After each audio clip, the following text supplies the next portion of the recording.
This is Los Angeles. Our Lady, the Queen of the Angels, as the Spaniards named her. The fastest growing city in the nation. It's been called a bunch of suburbs in search of a city. And it's been called the glamour capital of the world.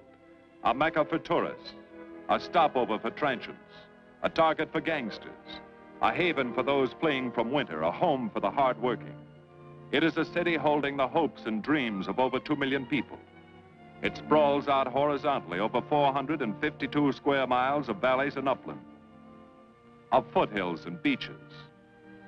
Because of that vast area, and because of a population made up of people from every state in the Union, Los Angeles is the largest police beat in the country, and one of the toughest. We're going to take you into the city hall where police headquarters are located. Here in communications are the ears and voice of the police. The lights on the complaint board flash 24 hours a day. Citizens reporting a prowler, a lost child, a man molesting a woman, an auto accident, a wild party. Spend an hour or two here and you will think the whole city has gone berserk. Minute by minute, the orders go out to the radio cars in the far-flung divisions. Watts in Wilshire and West Los Angeles. Hollywood and Hollenbeck Heights in North Hollywood. The work of the police, like that of woman, is never done. This is the case history of a killer, taken from the files of the Detective Division. The facts are told here as they happen. The story properly starts here in Hollywood Division headquarters at 1 o'clock of a June morning last year. Officer Robert Rawlins had finished his tour of duty and signed out. It had been a tough day. He'd be glad to get home. His wife would be waiting up for him as she always did.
Hey, fella.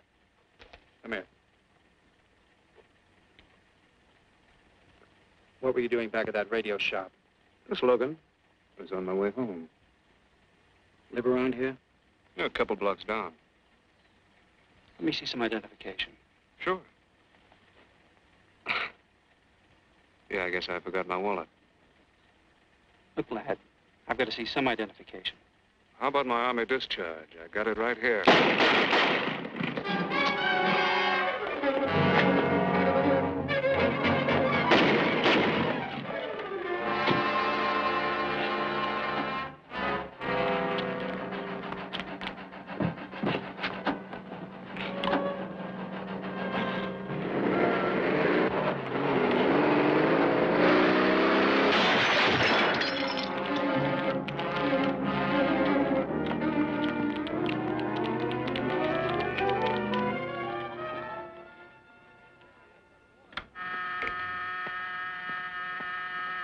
Police Department, Operator 27. I want to report the shooting of a policeman. Hold on, please. Give me that again, please. I'm calling to report the shooting of a policeman. What's the address? 5057 State Street, just west of Santa Monica. Just a minute. Receiving hospital. Operator 2. Operator 27, 5057 State Street, 5057 State Street. An officer has been shot. Send an ambulance. All units in the vicinity of State Street, Santa Monica Boulevard. Proceed at once to 5057 State Street, 5057 State Street. An officer shot. Code 3.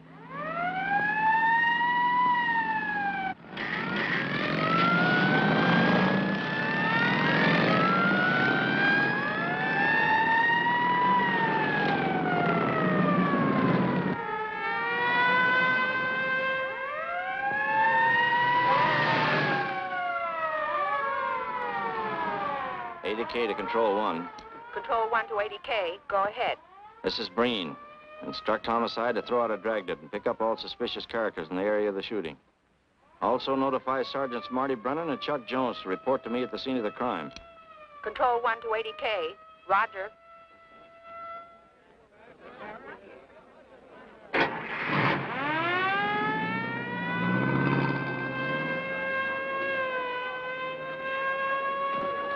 I see. Well, what have you got so far? Well, not much, Captain Breen. A couple of cartridge cases. Oh, Marty, Chuck. Hi, Cap. Eyewitnesses? Who was first on the scene, reported it? I was. I live here. I'm a light sleeper, but my hearing is good. And my Did cat... the officer say anything before he collapsed? Yeah, he gave All a description of the fella. On He the was... shooting of the officer.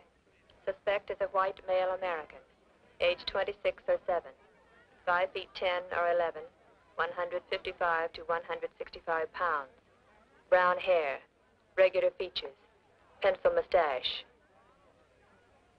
Repeat broadcast. All units. Is that about it? Yes, sir, exactly. And the officer kept saying, he looked like such a nice kid. He looked like such a nice kid. As if he couldn't believe what had happened to him. I see. Is that all? Yeah. Thank you very much. Yeah, well, anything else I can do, I'd be glad to help you. We may call you. Get his name and address, will you, Bob?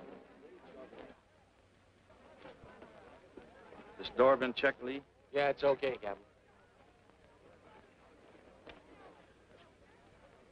Find anything? Nothing but some smudges so far. Found this in the glove compartment. I think it's nitroglycerin. Doesn't look quite right. Well, check it down at the lab. Right.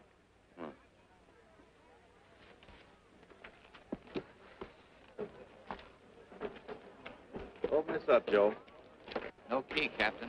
Try it open. Give me that bar, Frank.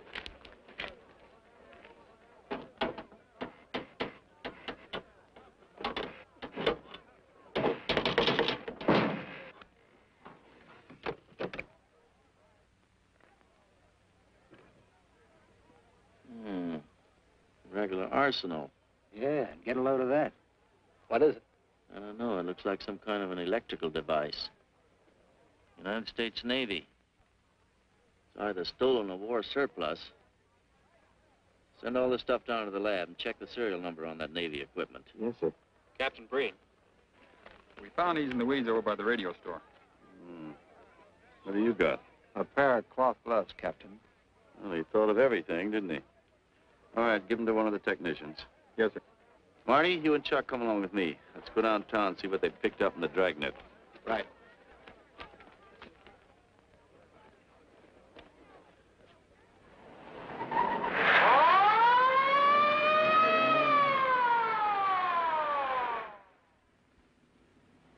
You know him, Marty? Yeah. I know his wife, too. Ever since high school. Captain, I wish you'd let Chuck and me handle this case. All right. I don't want any dead heroes. I just want the man who shot Rawlins. The suspects began to arrive at headquarters in droves. The police tossed every motel and hotel and many private homes in a 4-square-mile area around the scene of the shooting. Every available radio car and patrolman and detective was out on the dragnet. The strings were being drawn tighter and tighter. Many a man returning from a date or a late party or a poker game surprisingly found himself in a squad car, its siren screaming as it brought him to the detective bureau. The dragnet gathered in some strange fish, and many ordinary ones. All the rest of that night, the detectives probed, needled, questioned, quizzed. Everything was checked. Fingerprints, names, addresses, stories. Every fish in the net was examined.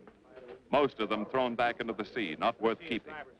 Except a few parole violators and slightly shady characters whose stories needed a lot of verifying. I wasn't prowling no cars. Just taking a walk, you know, getting in condition. You were running when the radio car picked you up. Yeah? Maybe that's why the guys call me Punchy. He's got a point there. 2 felony convictions, no warrant, no warrant. He's on parole. Book him, violation of parole. Let's have the next one, Joe. What were you doing in that vacant lot?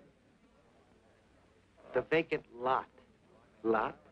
What were you doing with it at that time of night? Niệm mỗi mình cũng cho lo ngồi ngồi xì hổ nổi lo ngồi ấy 30cái年 bị lục dưới lại của ngồi sinh产嘅ngồi产假giờ ngồi tụi lừa đảo sang gì. You say your name is Ralph Henderson. So what? Well, you know, it's a funny thing, Ralph. There's a guy around this town that's been wearing your fingerprints. Only his name is Pete Hannon. Okay. So I'm dead. So what's one more confession in my life? Now you're talking, Hannon. Okay, Andy. Oh, Harry. What have we got here? Oh, some robbery suspects. Candidates for San Quentin. Handsome here is the big shot. He runs the outfit. Have a gander at his record. Car theft, escape from reform school, robbery, assault with a deadly weapon. Not bad. Look at the heater we found on him. German Luger, fully loaded. Redhead here tried to carve up one of the arresting officers with this pretty toy. Nice boys. By dawn, many minor wrongdoings had been uncovered, and a few incipient felonies. The checking of the suspects had been thorough, painstaking, and tedious. But all the work was for nothing. The man who had shot Officer Rollins was not among them. He remained no more than a description, a shadow of a man, mysterious, elusive, deadly, hidden away somewhere in the vast city. As for Rollins himself, he couldn't help. He was in a coma at receiving hospital. Mrs. Rollins waited out the long, tense hours while her husband fought to live. Many another officer's wife had so waited. Many another will. The word came shortly after sunup.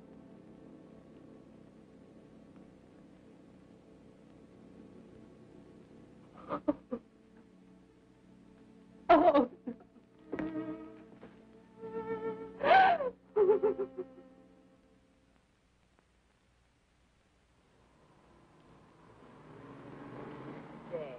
A white male American, 26 or 7, 5 feet 10 or 11, 155 to 165 pounds, brown hair, regular features, pencil mustache. This was no frightened fugitive. What went on in his mind?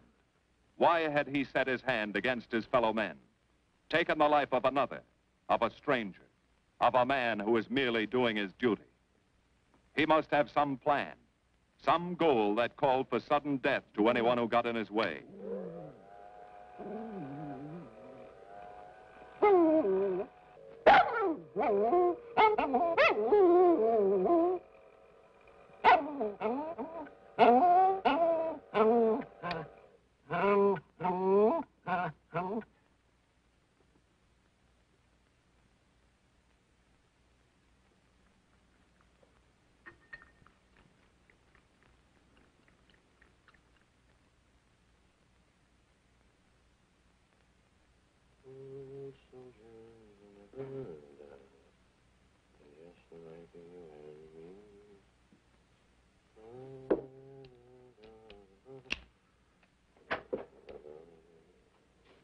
Good morning, boys. Morning, Lee. Hi, Professor. Well, I thought this was safe cracker soup. You gonna drink it, I hope? I'm really a nice guy. Stick around. I'll prove it. Come over here.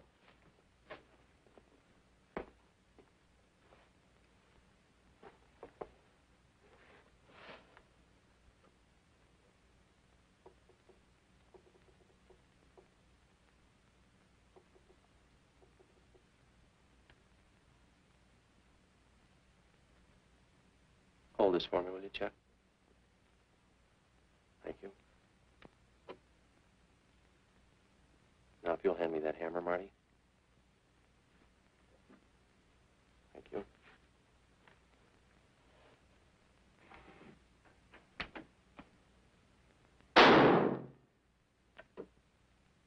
Yeah. Nitroglycerin. I didn't ask for a collection of fingers, just fingerprints. All those nice fingerprints on the car belong to the man it was stolen from, Cap. Nothing on the guns or picklocks? Not even an interesting smudge. The gloves? Common type, worn by undertakers. I'll check on them. They won't show anything. What did your scientific test show? A couple of little things. Tool identification on these picklocks. I got one under the scope. You want to take a look? Yeah.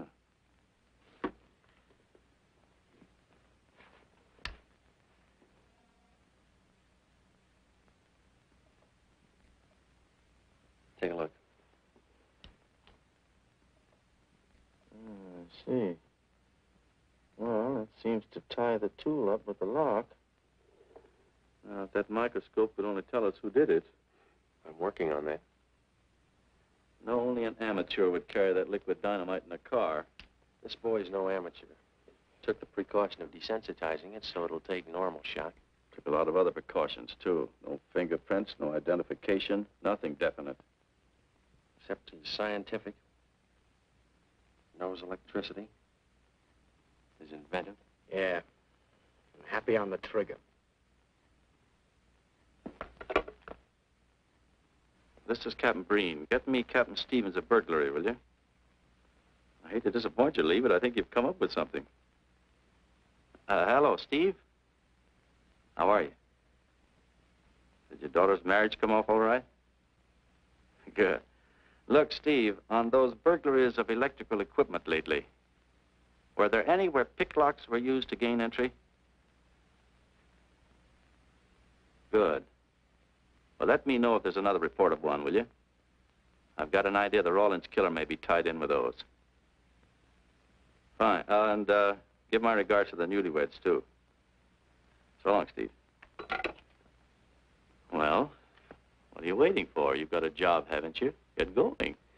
Yeah, let's go, Junior. Hold this for me, will you, Lee? Thanks. And so, with no fingerprints and only a vague description to go by, Sergeant Brennan turned to the modus operandi file. A criminal, like any human being, has his own habit patterns, unconscious traits that can lead to his downfall.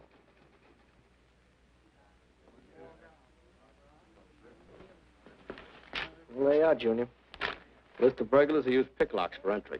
Oh, great. This narrows it down to just a couple of hundred suspects in this area. Give me a match, will you? That may not be so bad. This guy's improved on the system. Maybe he's left his trademark on some other job. Well, here we go, legging it all over town, asking a million questions. What you paid for, isn't it?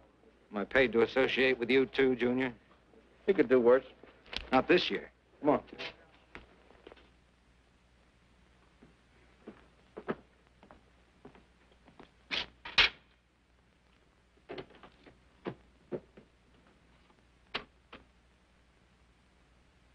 Car 12, car 12, in the 10,000 block on Mississippi.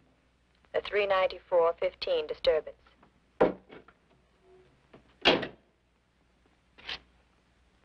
Car 80K, code 1.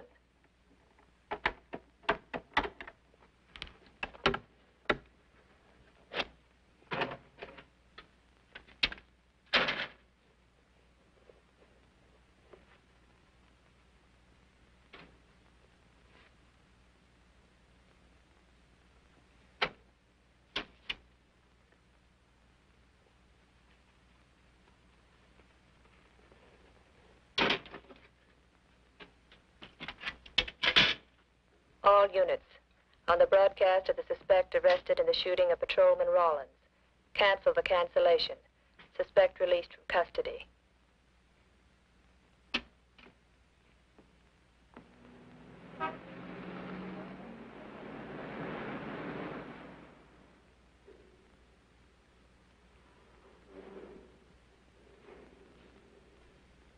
Oh, hello, Mr. Martin. You find Mr. Reeves in the machine shop.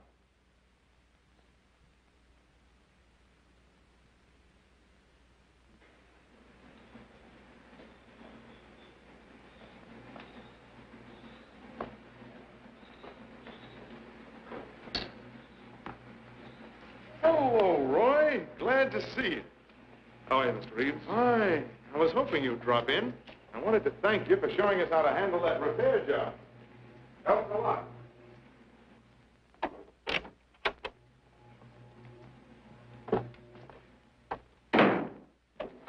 Oh, what have we got this time?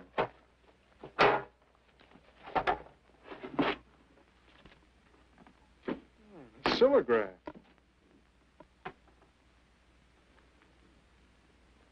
Well, there are plenty of these around, Roy. Not like this one. Yes, I see. I suppose, as usual, you've added your own improvements. You know, it seems wrong that a man of your talents should bother consigning equipment for rental. I'd like to see you devote yourself entirely to experimental electronics. It'll come one day. I'll have a place like this. Well, why wait? I've got a pretty good setup here. You'd have modern equipment to work with, a lab, and my confidence. Thanks, Mr. Reeves. I have other plans. But, Roy, you can't tell where it'll lead. Might even work your way around to a percentage of the business. I like it this way. You just rent out my equipment. All right. All right. But if you should change your mind... I'm not likely to change my mind. I suppose you want me to set this up for rental, too. Mr. Reeves, you've already got 5 pieces of my equipment. And you'd like to know what results I've had from the rental so far, Well, I can't say as I blame you. I think you'll find this satisfactory. Satisfactory. Goodbye, Mr. Reeves. And you'll come back again soon, won't you? Sure. Oh, incidentally, how's that television projector coming along? The one you said would reflect a 12-foot image. Still working on it. I just wanted you to know I've already set up a rental on it. In fact, I think they'd like to buy. It'll come pretty high.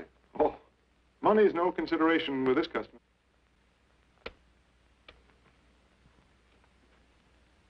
Tell him he can pick it up tomorrow. I thought you said it wasn't finished yet. It'll be finished.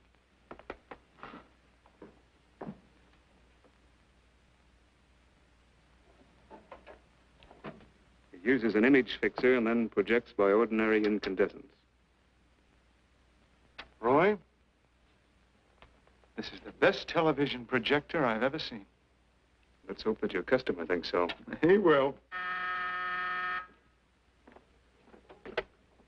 Yes? Send him right in, Charlotte. There, you see, our customer is here, begging for the privilege of buying. Better be running along. I'm not much good at business.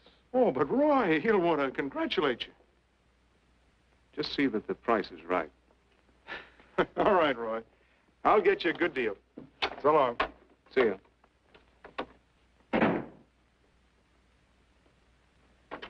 Well, Mr. Dunning, come in. Isn't it a beauty?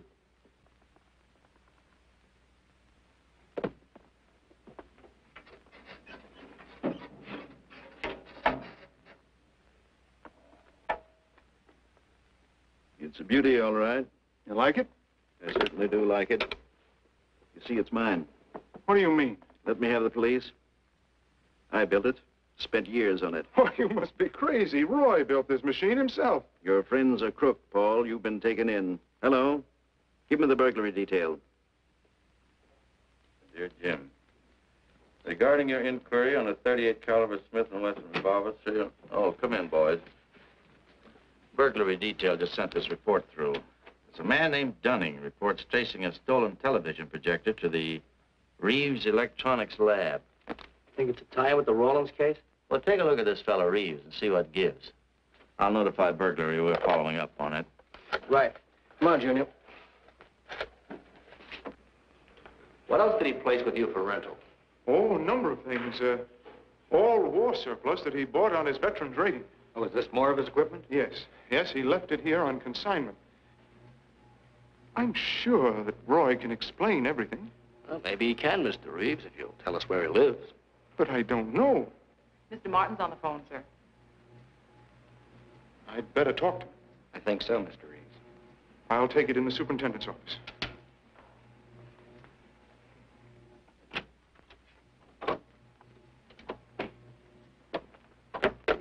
Tell him that you sold the set, and his money's waiting for him here. Find out what time he's coming by.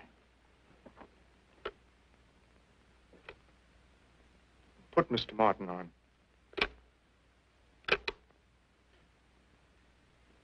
Hello, Roy? Yes, I've sold it. Your money is waiting here for you. Yes, I'll be working late tonight. What time will you be by? First thing in the morning.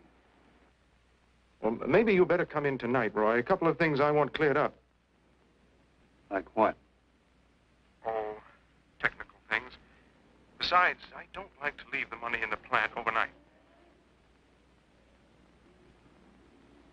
How about 8:30? Fine. I'll see you then. I'll leave the front door unlocked.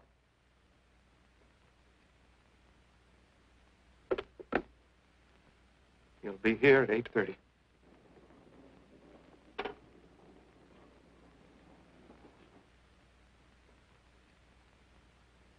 Well, I'll just run along home and get some dinner. We'd like you to stay too, Mr. Reeves. Why? For company. You want to cooperate, don't you, Mr. Reeves? Certainly. Good. Now, you just wait in your office. We'll be around.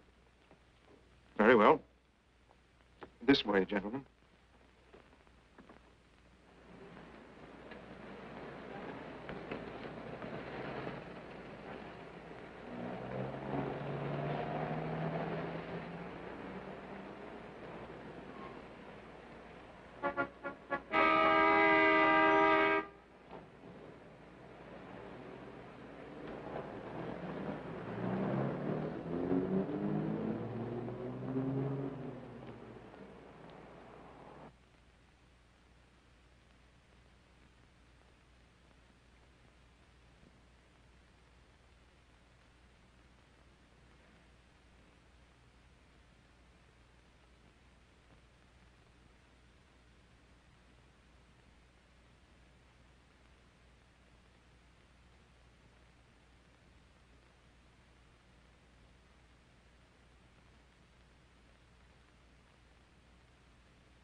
Reeves. Is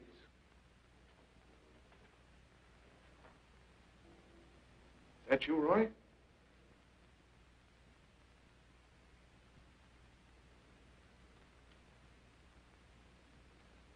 Go outside and block that alley door.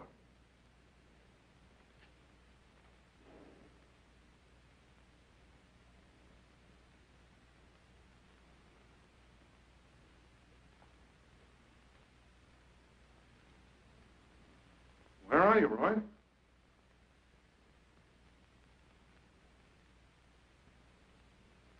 Who's in here? No one. I'm alone.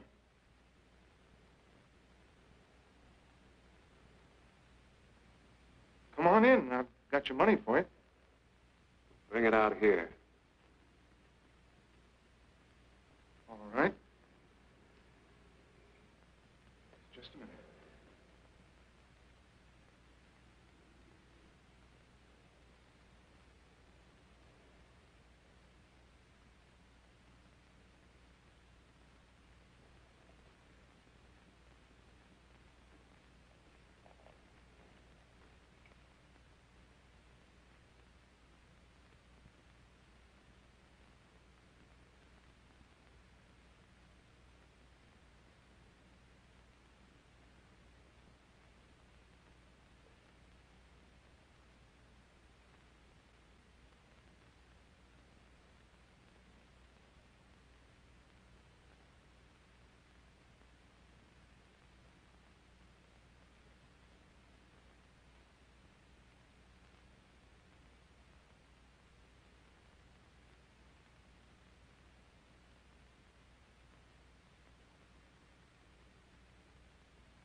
No. None of them even looks like Roy Martin. He had such a fine face. Didn't keep him from carrying a gun. Or didn't you know that? No, I didn't. I've told you all I know, all he ever told me. What about his friends? Didn't he have a girl? No, I don't think so. He had no interest in anything but electronics. Where did he pick up the subject? Books, magazines. Mostly from the Signal Corps. He was attached to a radar unit. Get a teletype off to the War Department. That might help. Yes? Ready on your call to receiving hospital, Captain Breen. Hello, this is Captain Breen. What is the latest report on Sergeant Jones?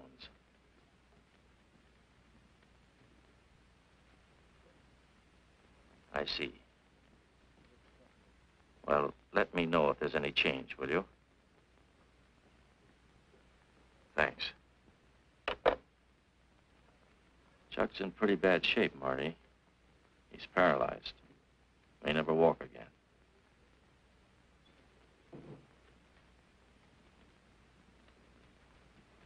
Oh, I'm sorry. It's funny that Martin showed up at 7 when he told you he wouldn't be there till 8:30. I don't know why. Except he was always unpredictable. I'll tell you why. Because you warned him. That's why he came early. That's why he came in the back way. But you heard me tell him the front door would be open. And the key to let him in the back way? He must have had one made. Why don't you tell us the truth? Marty.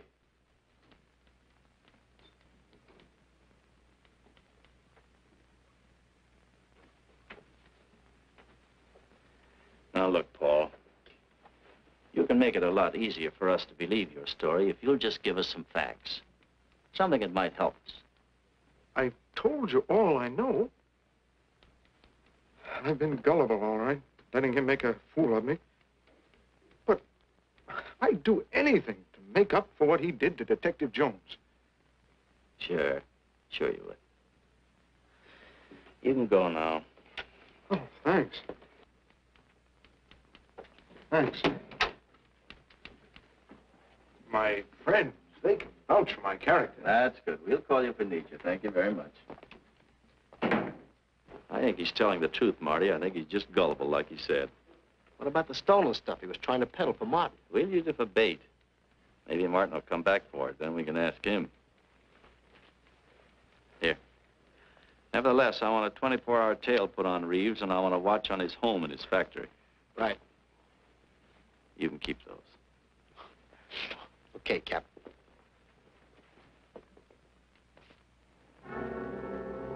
And now the killer changed his tactics, his modus operandi. It would baffle the police. They always expected burglars to remain burglars, not go in for stick-ups. They'd never tie this up with him. So wearing a variety of disguises, coming and going like a shadow, ready to kill if cornered, he struck the bottle stores in a one-man blitz that had the robbery detail dizzy.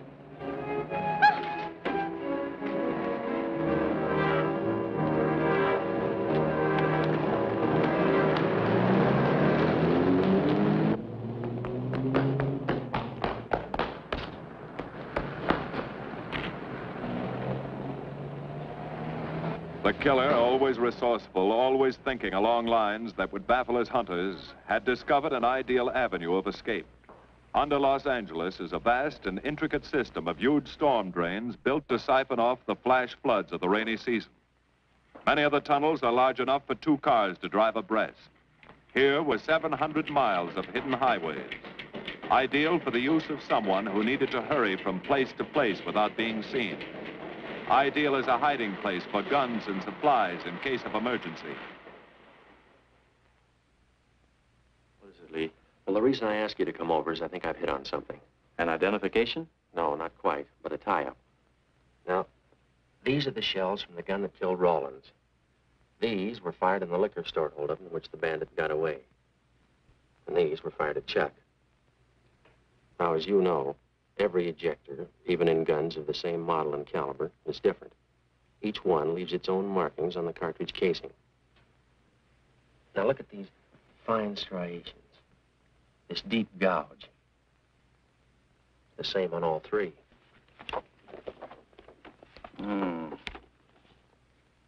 In other words, the man who killed Rawlins and the man who shot at Jones and Brennan, the stick-up was blitzing the liquor stores, are all the same man. Right.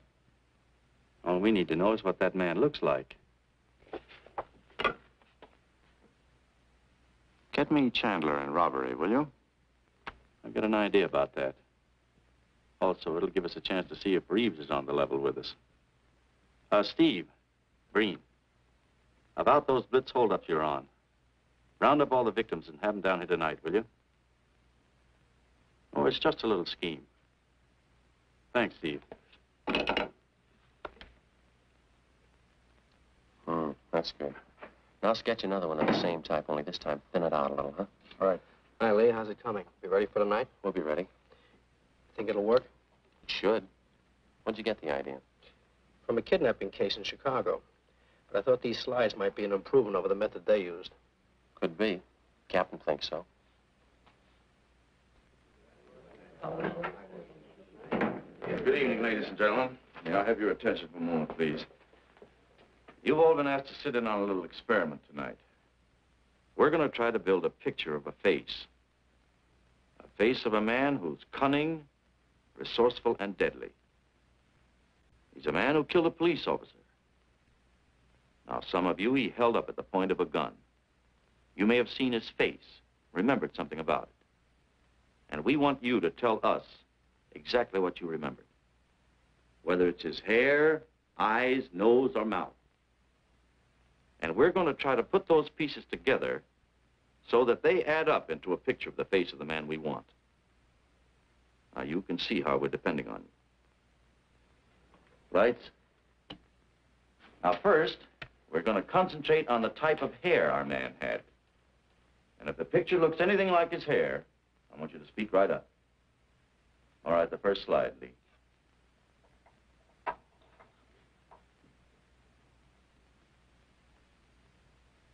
His hair had waves in it, well groomed. That's the idea, Miss Smith.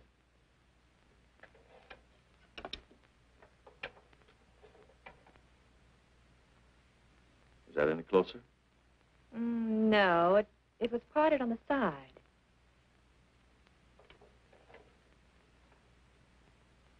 Oh, that's more like it, except it was thicker.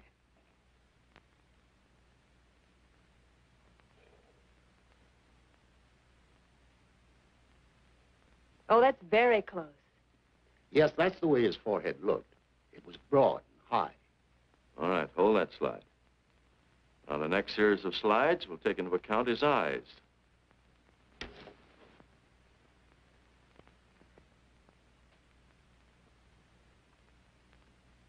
Oh, 1 minute, please. Wait, 1 minute. His eyes were a little like that. Maybe a little smaller, like beads. Go on, Lee.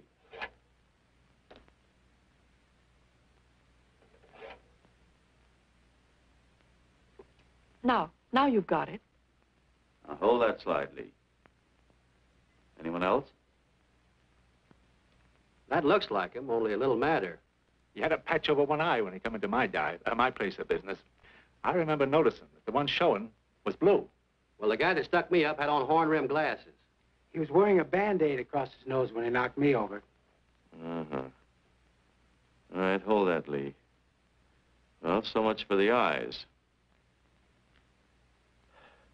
Go ahead.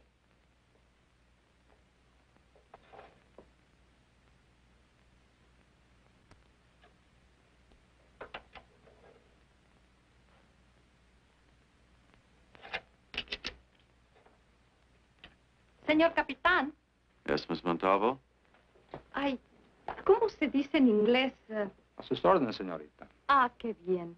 En este bandido, la nariz fue chata, como aquella, pero un poco más chata y más ancha. Like that, Captain, but more snubbed, wider. Try another one, Lee. Como aquella. Casi la misma.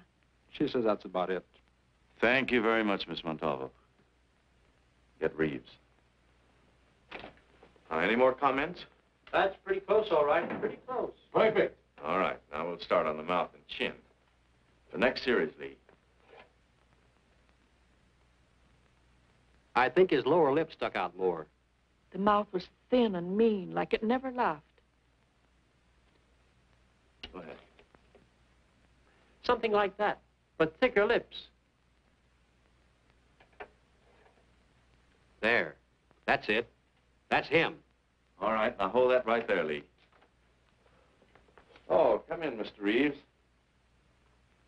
Good evening, Captain. Did you ever see that face before? Why, it's Roy. Except for the hair being a little lighter and the eyebrows heavier, it's Roy. You're sure? I'm positive I'd know him anywhere. Lee, I want a retouched photograph. Now lighten the hair and give more body to the eyebrows. Right. Lights. That's all.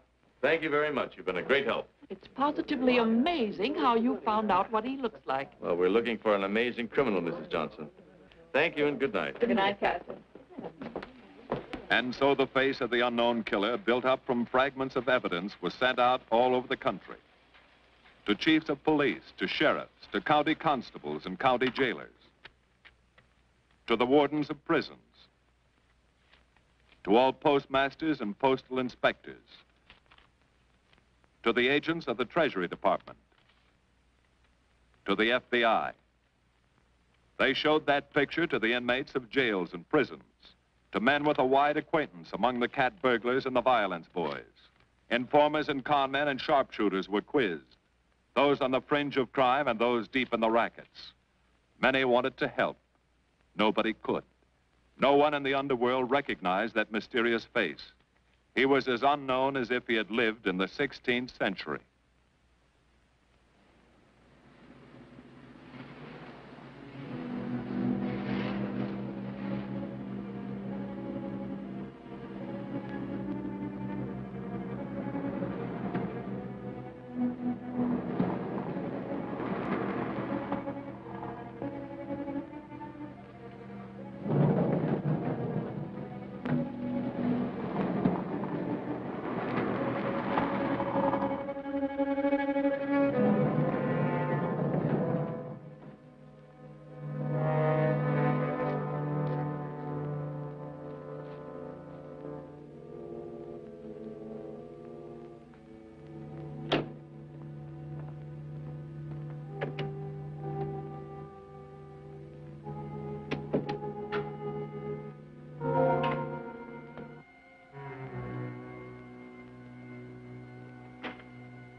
Reeves. Roy. Listen carefully, Reeves. Control yourself. I know you're alone in the house. Act like you're alone. Cops are watching every move you make. The police here? They got you staked out like a muskrat hide, watching you around the clock. Here at your plant, tailing your car. Sit in that chair. Pick up 3 books.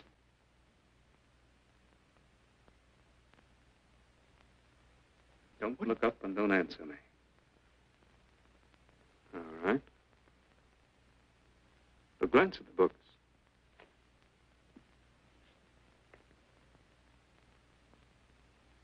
Pick one of them.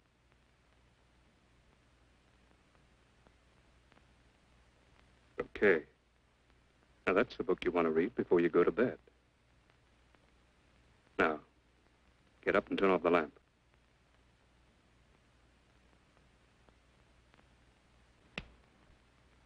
Come here.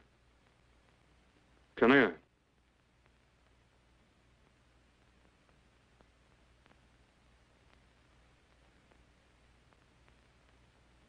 Go in the den.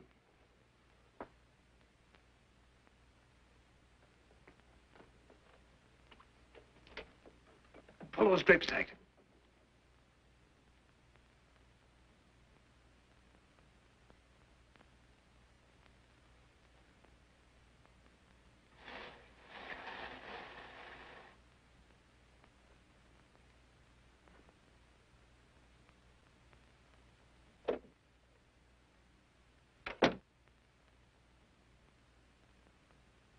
Now get away from him.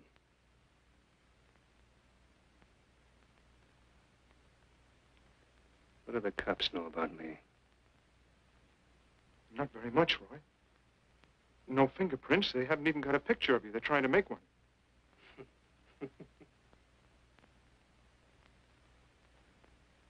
How much cash you got in the house? None. I never keep any cash in the house. It isn't good business. I suppose you think it was good business letting me walk into that trap. No, Roy, no.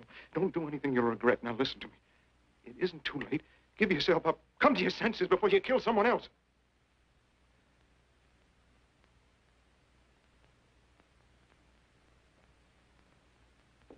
What do you mean, someone else? What do you mean? Nothing. The two officers, they said one of them might die. He's still alive, isn't he? Reeves? I never thought you'd stooge for the police. You almost got me killed. Roy, you know the police are right outside. You'd never get away with it.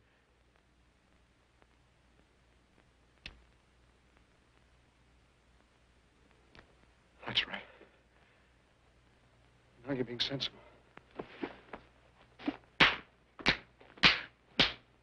I know there's money here. Where is it? Don't, Roy.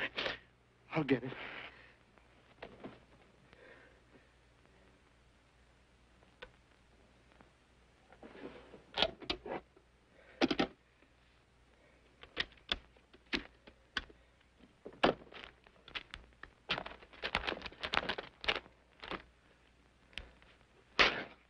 It's not enough. Stuff you've got in mind is worth thousands. I'll get more. Get it. Keep it handy. I'll be back next week, next month. But get it and have it ready. Just give me time.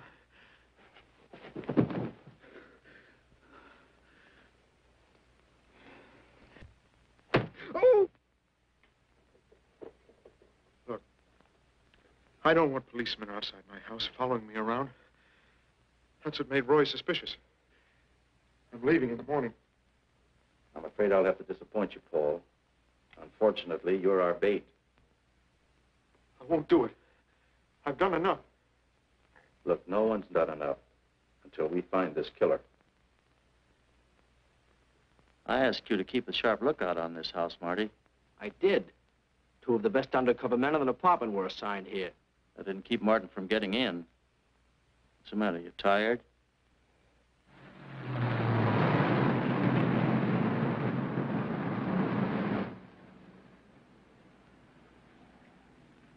You got any idea how long you've been on this case, Marty? Months. Long enough to have come up with something by this time. You know any more about the Rawlins killer than you knew the first week? Yeah. And he's about the toughest nut I've ever had to crack. That's what I told the chief when he called me in this afternoon, wanted to know why the case hadn't been broken. Look, Captain. Rawlins was a friend of mine. So's Chuck. I've got a bigger stake in this than the chief knows. I'm doing everything I can. Well, I'm afraid it's not enough, Marty. Maybe you're too close to it to see it clearly. Maybe it needs a fresh team, a new viewpoint. I think you better take a couple of weeks off, Marty. Starting tomorrow. Anything you say, Captain.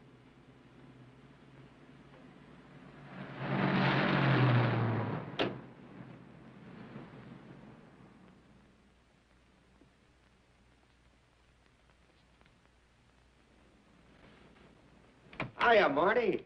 Hi, Chuck. Meet Miss Scanlon, my new bodyguard. He's the one I've been telling you about.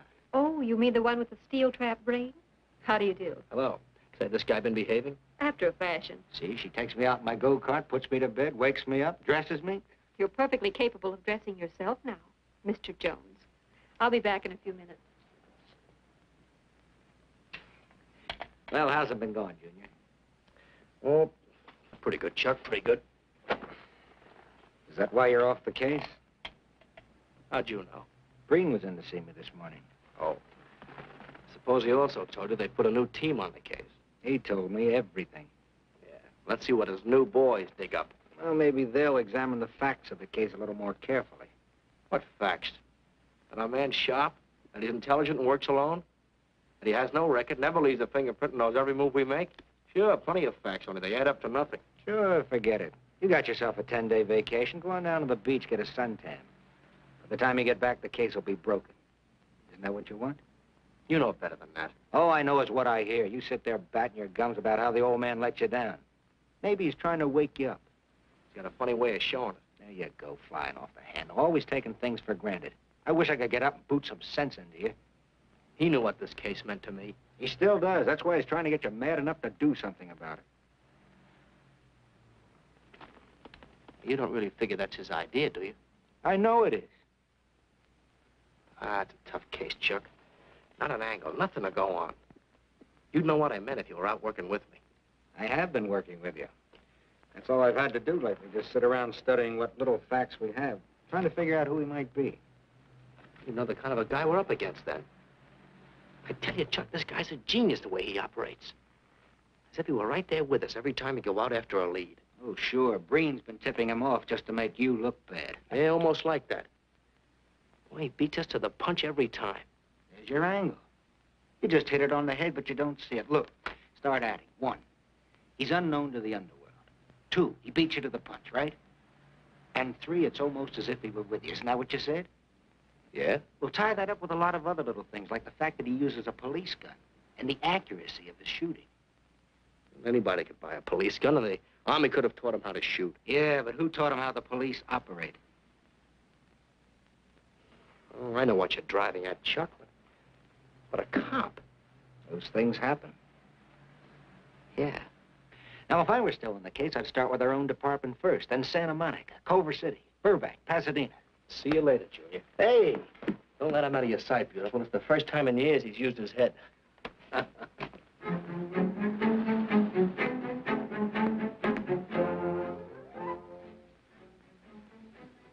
But you get a print of every mug we take. We always send L.A. a copy, Sergeant. It's personnel photos I want. You mean of our boys?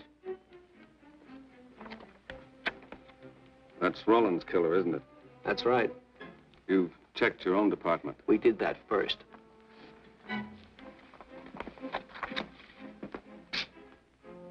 And so the tedious quest went on. Sergeant Brennan wore out his shoes and his patience, going from police station to police station, checking photos until his eyes were blurry. For police work is not all glamour and excitement and glory. There are days and days of routine, of tedious probing, of tireless searching, fruitless days, days when nothing goes right, when it seems as if no one could ever think his way through the maze of baffling trails a criminal leaves. But the answer to that is persistence, and the hope that sooner or later something will turn up, some tiny lead that can grow into a warm trail and point to the cracking of a tough case.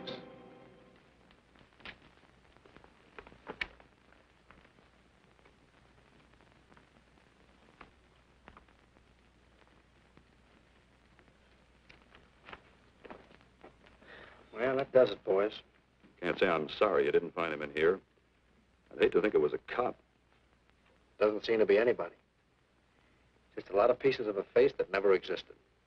Do you mind if I see that again? Sure, frame it. Put it on your dresser. Wait a minute. He wasn't a cop. He was a radio technician right here in our dispatch office.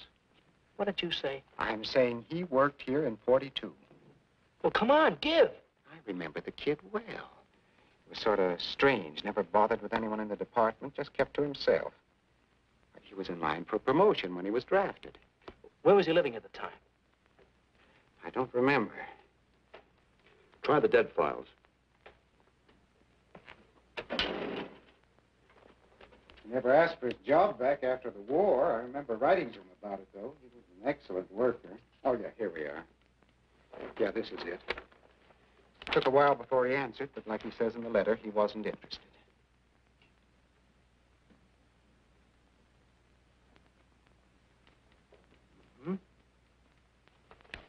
Postmarked Hollywood. No return address. What do you want us to do? All the work? Oh, thanks a lot, Freddie. You remember, he was a civilian employee.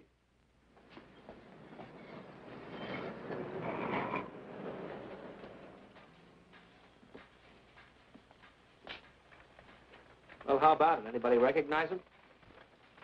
Not on my route. I never saw him before. Yeah, okay, fellas, thanks very much. I thought for a minute... No. And yet that face. I wonder. Yeah? Well, this may not mean anything, but he looks like a guy that's on my route. He never gets any mail, but I see him around here all the time.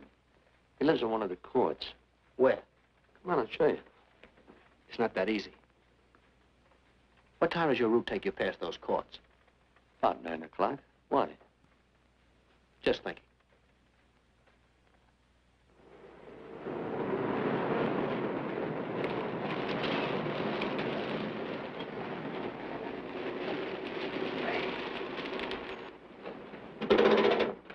You got any chocolate milk?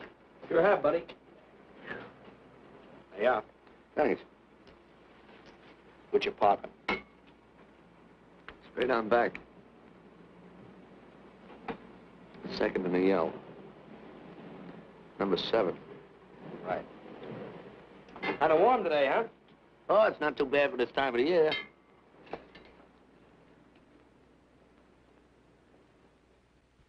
Good morning. Morning. You're new in the route, aren't you? We had substitute. What happened to the other fellow? Sick. Oh, what's the matter with him? I don't know. I catch everything. Hear about it in the radio, and next morning I got it. Too bad. You aren't very social. The regular fellow always stops and talks to you. Sorry, Letty, I'm a little late this morning. I was hoping maybe you could help me. There's something very funny going on in this court. Yeah? I was scared to go to the police with it. I thought maybe I might be poisoned. What? Yeah. By the manager. She's a witch. She's a what? A witch. She puts poison in my milk. Oh, I see. Look, you switch the bottles when she isn't looking, see? Drink her milk. Then you'll be safe, right?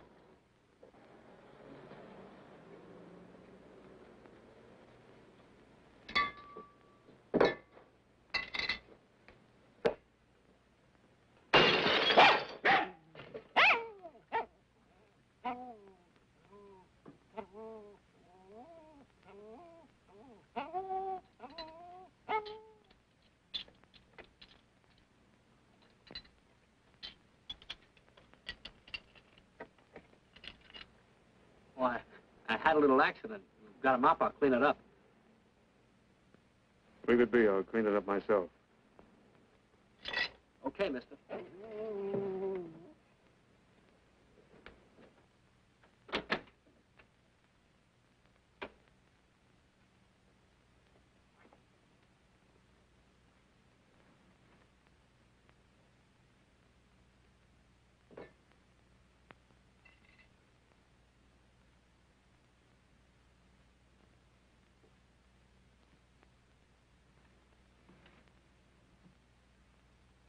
The place is called Bellevue Court. I drew this from memory, but it's pretty close. That's where he's hiding out, right there. You sure he's our man, Marty? Captain, I couldn't go wrong on that face. He's our man.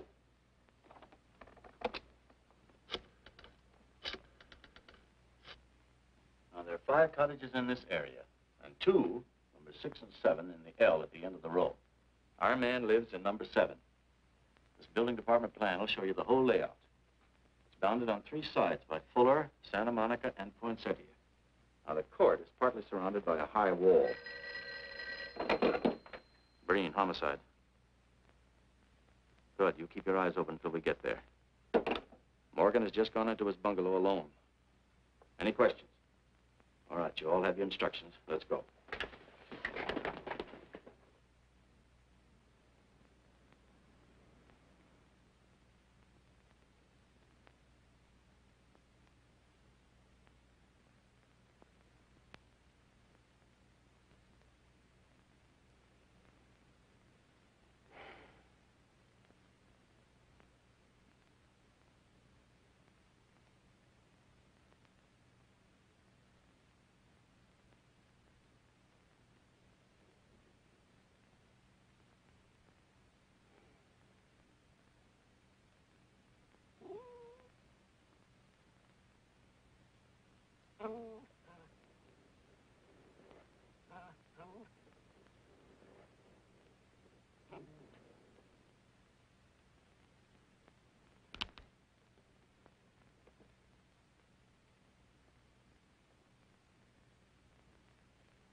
We're out on time. Wait 5 minutes. Go around and block the side entrance. Keep your lights off.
He's loose.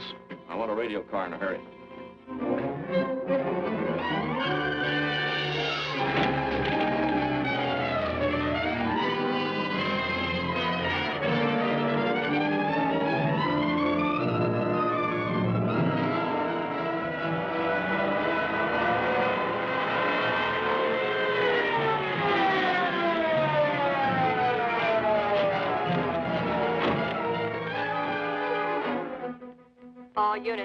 All units in the vicinity of Santa Monica and Fuller. The murder suspect in the Rollins killing is at large.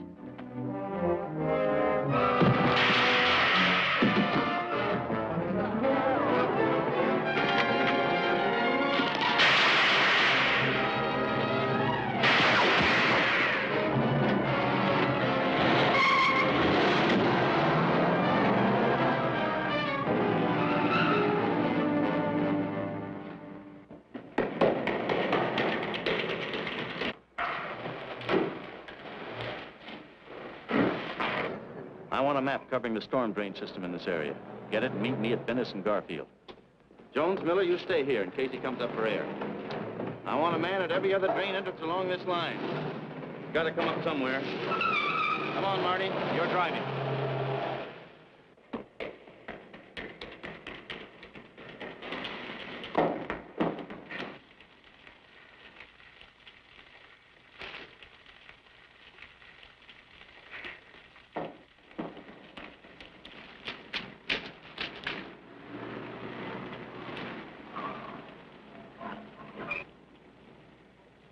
Keep this drain covered.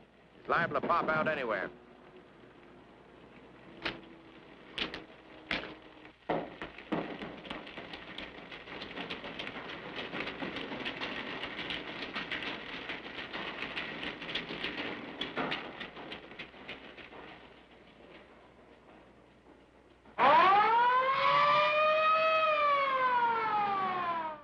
Why Venice and Garfield, Captain? It's the main intersection of the system. We can head him off that way. ADK to Control 1. Clear frequency 7. This is an emergency. Control 1 to all cars on frequency 7. Stand by. Control 1 to ADK. Go ahead. Notify homicide. Send the following to Venice and Garfield. 4 squads, battle lanterns, gas mask, tear gas. Urgent. This is a code 3. Control 1 to ADK. Roger.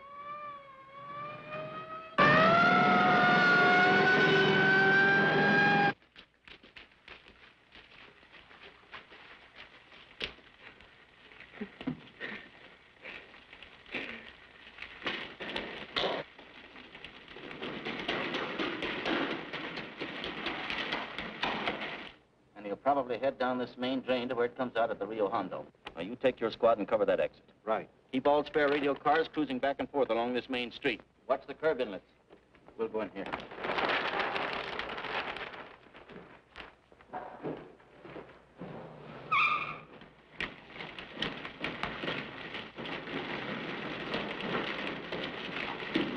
Any sign of him? No. And we've searched every foot between here and the Rio Hondo outlet. And he must be up ahead. Let's go.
Gas gun.